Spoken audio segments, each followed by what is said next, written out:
What's up, guys, and welcome back to the channel. So we picked this unit up and we have made it to Norfolk, Nebraska. We're going to drop this up in North Dakota in the morning once I go off duty and get my 10 hours of required sleep. Should get there probably around 10 in the morning. And kind of good news, not exactly perfect, but we got that load headed back home. The one I wanted, someone grabbed already. I wanted that one specifically because it paid an extra 11 cents per mile than the other ones that were available on site. But still got one going home. It's going to be about $200 less. Still a good payday, still a good run. I'll nab these ones from the Indiana plants to home anytime I can, just because it's good money. Anyway, this thing, what a headache. So, first off, I show up there and this is completely backwards. So, those of you that have been following for a while know that I did a repo about a month and a half ago, and they didn't tell me. I just showed up. The address that I pulled up to was someone's house. Surprise for me, especially when they came out. Nothing crazy happened. We're able to, everything was good. But this one, they actually told me that it was a repo, so I knew what I was getting into. And I pull up, and it's at a repossession yard. It's already been repossessed. So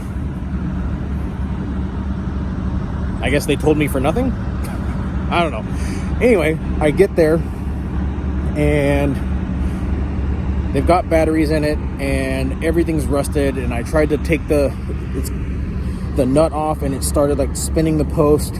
So I stopped and put my jumper box on the batteries that are in it, got them to start taking juice. Once they had juice, then I plugged the truck in so that I didn't risk blowing the fuse in the truck like that other dealership did when they started messing with my truck when I was still trying to back in there. They hooked it up and it blew the fuse and then tripped the computer because this is a newer one and all that crap. Anyway, so I got all that taken care of, started getting juice. Awesome. Then the hydraulics don't work. You can run them for about 5 seconds and then they trip. Run them for about 5 seconds and they trip. So finally got all the hydraulic jacks up, got this thing ready to go, and then the bolts are rusted and spinning inside the mounting holes. Couldn't get the nuts off. So I had to leave that plate on, but I can't run that plate. That's illegal. So I went that route. Now, result of that is I don't have a license plate light because my transporter plate's right there.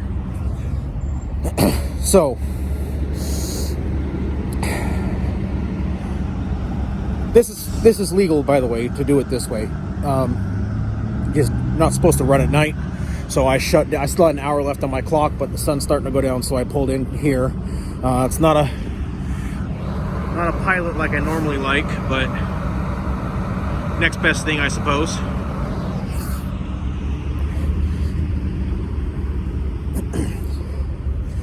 So we'll get this one dropped. We'll deadhead down, grab the other one.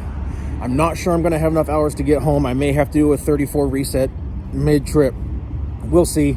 I'll know more on Saturday.